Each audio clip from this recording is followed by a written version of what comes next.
এই মুহূর্তে দিল্লিতে রয়েছেন রাজ্যপাল আর শপথ গ্রহণের অপেক্ষায় বৃষ্টি মাথায় করে অবস্থানে বসে রইলেন সায়ন্তিকা বন্দ্যোপাধ্যায় থেকে শুরু করে রেয়াত হোসেন সরকাররা। রাজ্যপালের ওপর রাজভবনের ওপর চাপ বাড়িয়ে আগামীকাল ফের তারা অবস্থানে বসার প্রস্তুতি নিচ্ছেন। এদিকে রাজ্যপালের বিরুদ্ধে রাষ্ট্রপতিকে নালিশ জানাতে চলেছেন অধ্যক্ষ, সূত্র মারফতে খবর পাওয়া যাচ্ছে।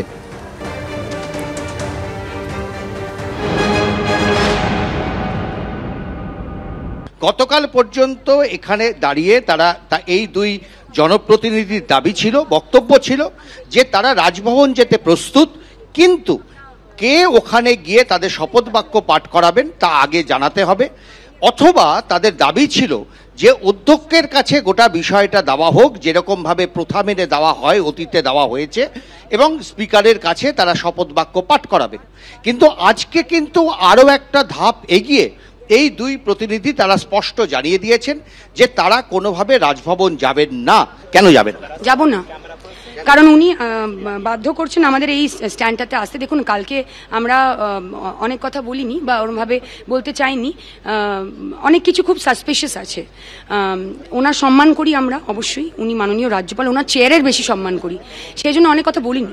আমার কাছে একা কেন চিঠি পৌঁছবে 21 তারিখে by mail and by speed post? ভগবান গোলাতে পৌঁছাতে স্পিড পোস্টে নয় 24 ঘন্টা, 38 ঘন্টা, 40 ঘন্টা, 50 ঘন্টা দেরি হতে পারে, কিন্তু মেলটা তো পৌঁছাতে দেরি হবে না।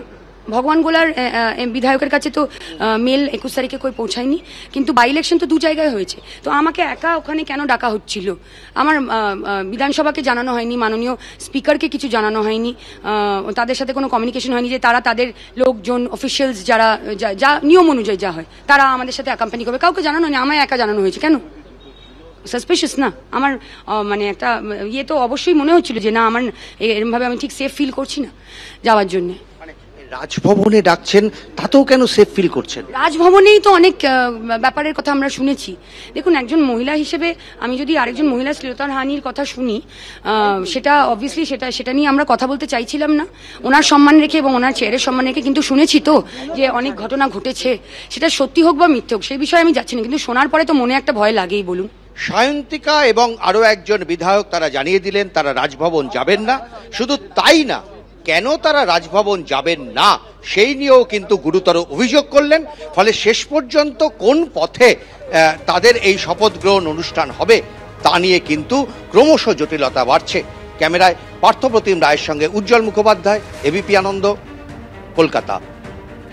দুই জয়ী তৃণমূল প্রার্থীর শপথ নিয়ে জটিলতা অব্যাহত, সংঘাত তুঙ্গে। রাজ্যপালকে এবার নিশানা করেছেন মুখ্যমন্ত্রীও। জেতার পরও 1 মাস ধরে তৃণমূলে বিধায়করা বসে রয়েছেন, রাজ্যপাল শপথ নিতে দিচ্ছেন না। সবাই কেন রাজভবন যাবেন প্রশ্ন তুলেছেন মুখ্যমন্ত্রী। রাজভবনে কেলেঙ্কারি চলছে, মেয়েরা যেতে ভয় পাচ্ছে, আমাকে অনেকে অভিযোগ করেছেন, দাবি মুখ্যমন্ত্রীর।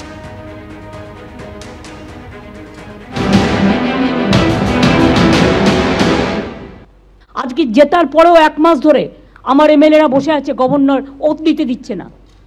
মানুষ সিলেক্ট করেছে, ওনার কি অধিকার আছে তাদের ওত দিতে না দেওয়ার? উনি স্পিকারকে অথরাইজ করবেন, ডেপুটি স্পিকারকে অথরাইজ করবেন, না হলে নিজে অ্যাসেম্বলিতে যাবেন। ওনার রাজভবনে কেন সবাই যাবে?